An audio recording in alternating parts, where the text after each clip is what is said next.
Assalamualaikum warahmatullahi wabarakatuh. Sebelumnya izin memperkenalkan diri, saya Lisa Putri Maharani dengan NIM 105244136 Universitas Komputer Indonesia dari kelas IS3. Di sini saya akan mempresentasikan laporan hasil analisis saya mengenai salah satu software yaitu Spotify, aplikasi streaming musik online. Oke, yang pertama, apa sih itu Spotify? Jadi Spotify ini tuh adalah layanan musik streaming, podcast, atau video yang dapat diakses melalui aplikasi. Spotify juga dapat digunakan secara gratis, tetapi juga ada versi berbayar yang disebut dengan Spotify Premium. Jadi sebelum kita cerita lebih lanjut, Spotify ini tuh diluncurkan pada tahun 2008. Nah, dari semenjak dia diluncurkan atau diterbitkan, dia langsung menjadi aplikasi musik streaming populer yang ada di dunia ini.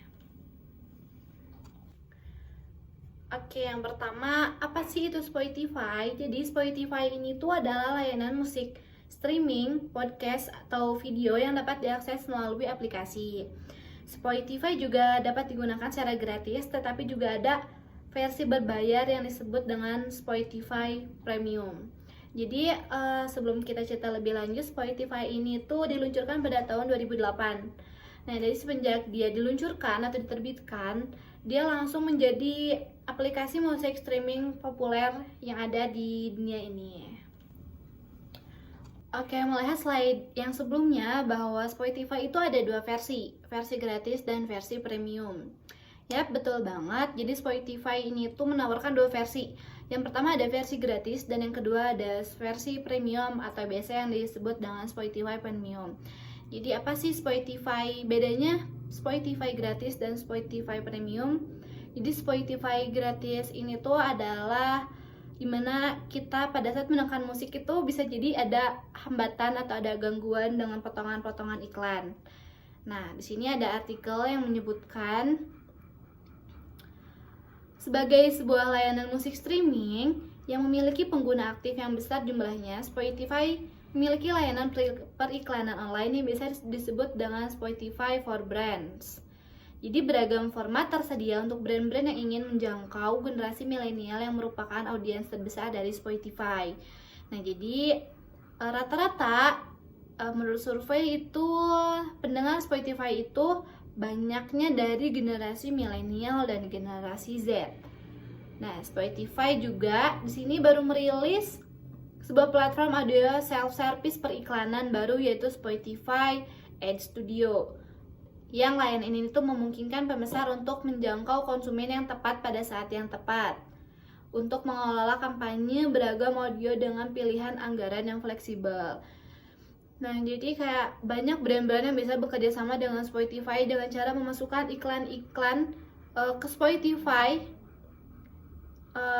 pada saat kita mendengarkan. Jadi pada saat kita mendengarkan musik, ada hambatan nih iklan. Nah, itu tuh hasil dari kerjasama atau kolaborasi dengan brand-brand luar, seperti itu.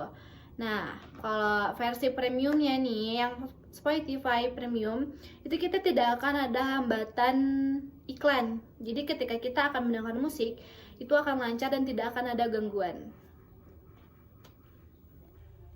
Sekarang kita akan berbicara dengan Spotify aplikasi global. Oke, seperti yang saya sebutkan tadi, jadi Spotify itu kan diluncurkan pada tahun 2008. Dan pada saat diluncurkan itu Spotify udah menjadi platform paling terkenal pada masa itu. Nah, jadi sebagai sebuah aplikasi musik, Spotify telah menjelma menjadi pemimpin global dan terus berkembang dalam hal platform musik sekarang. Melihat data yang dirilis dari situs spotify.com, saat ini jumlah pengguna berbayar dari Spotify telah mencapai 60 juta. Dan itu pada tahun 2017 dan pada bulan Juli. Kalau dilihat sekarang udah 2025 akan makin banyak pastinya. Dengan pengguna aktif mencapai 140 juta pecinta musik yang terbesar di seluruh penjuru dunia. Berdasarkan infografis yang dirilis oleh Adweek, sekitar 72% dari pengguna Spotify adalah generasi milenial. Generasi milenial telah menjadi pasar terbesar yang mengkonsumsi berbagai aplikasi musik streaming seperti Spotify. hingga November 2017, misalnya total pengguna Spotify yang telah mengunduh aplikasi mobile seperti versi Android telah mencapai 100 juta orang, dan jumlah penggunanya juga akan terus bertambah sampai sekarang. Apalagi sekarang banyak banget generasi-generasi yang akan memakai Spotify sebagai aplikasi musik streaming mereka. Jumlah penggunanya juga akan terus bertambah karena penetrasi perangkat telepon pintar yang terus berkembang di Indonesia. Nah, data yang dirilis dari APJII 2016 menyebutkan bahwa hingga November 2017, jumlah pengguna ponsel pintar telah mencapai 89,9 juta orang. Dan 67,8% dari total populasi pengguna internet di Indonesia. Jadi, besar jumlah pengguna Spotify pada akhirnya menciptakan tren tersendiri yang terus berkembang seiring dengan pesatnya perkembangan zaman atau perkembangan teknologi mobile. Kekuatan Spotify adalah pada standar industri baru yang telah diciptakannya. Dengan besarnya jumlah pengguna internet di Indonesia, maka Spotify memiliki mangsa paling besar di Indonesia. Pihak Spotify juga telah mengumumkan bahwa Indonesia merupakan satu-satunya pasar di Asia dengan pertumbuhan teknologi tercepat. Jadi totalnya sudah 3,9 miliar lagu diputar di Indonesia. Oke, jika kita melihat dari cara kerjanya, sudah pasti ya, jadi aplikasi ini tuh berbasis pada pengodaan kompleks yang digerakkan oleh AI. Namun, aplikasi ini juga berbasis data, yang berarti bahwa data dan perilaku akan menyempurnakan algoritma dan membuatnya semakin akurat. Jadi aplikasi ini juga pakai algoritma, kita lihat. Oke, jadi cara kerja si Spotify ini benar ya menggunakan algoritma. Nah, kita jelaskan, saya akan menjelaskan sini kenapa sih pakai algoritma. Nah, jadi seperti ini. Sederhananya, algoritma Spotify adalah teknologi dasar yang digunakan Spotify untuk memberikan rekomendasi musik yang sangat profesional atau personal. Jadi algoritma ini memungkinkan Spotify untuk menyarankan lagu segera setelah lagu selesai diputar. Jadi setelah kita memutar lagu tersebut, itu akan otomatis si algoritmanya membuat lagu yang disarankan sesuai lagu yang kita sukai atau lagu yang setelah kita putar tadi. Nah, rekomendasi musik yang dapat dipersonalisasi hanya dapat terjadi karena banyaknya data pengguna yang tersedia di Spotify. Dengan memanfaatkan data ini, Spotify menganalisis pola dan menciptakan sistem yang menghubungkan track dan pengguna. Jadi, menggunakan track dan pengguna. Jadi, data pengguna ini berfungsi sebagai lapisan data yang sangat penting. Dan ini mencakup interaksi implisit dan eksplisit, termasuk preferensi pengguna, interaksi aplikasi, dan riwayat mendengarkan.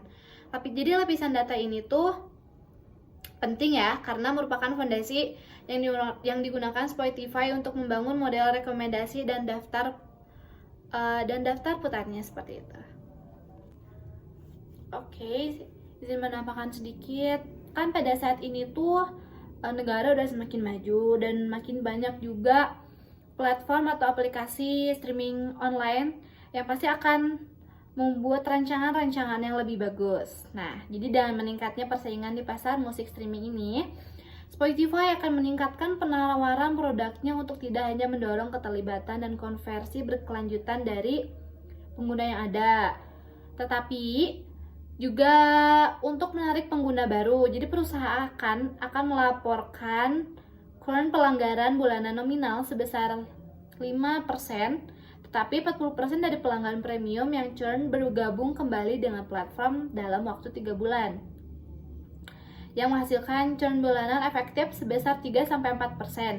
Jadi Spotify ini tuh akan terus melakukan akuisisi strategis yang berinvestasi dalam penelitian dan pengembangan yang memanfaatkan data untuk memperdalam personalisasi dan memperluas strategi platform agnostiknya untuk meningkatkan kehadiran dan efek jaringan di antara pengguna. Sementara lagu-lagu individual tidak eksklusif dan dapat diakses dari layanan musik lain. Jadi Spotify ini juga akan berupaya untuk membedakan dan mempertahankan pengguna di platformnya dengan pengalaman pengguna yang unggul, daftar putar yang dikurasi, dan mekanisme penemuan personalisasi yang berbasis dengan data. Oke, jadi kesimpulan dari Spotify, aplikasi musik streaming di Indonesia ini, simpulannya adalah layanan musik streaming telah mengubah wajah industri musik di dunia maupun di Indonesia. Sebagai salah satu penyedia layanan musik streaming, Spotify telah menjadi penolong bagi banyak orang, termasuk kepada para pendengar serta brand-brand atau perusahaan yang bekerjasama menjual produk musiknya dengan jangkauan yang lebih luas. Masyarakat pecinta musik di seluruh dunia juga semakin dimanjakan oleh layanan Spotify yang memiliki musik hingga 30 juta lebih musik. Oke, sepertinya segitu presentasi dari saya. Mohon maaf apabila ada kesalahan kata atau pengucapan. Sekian, terima kasih. Wassalamualaikum warahmatullahi wabarakatuh.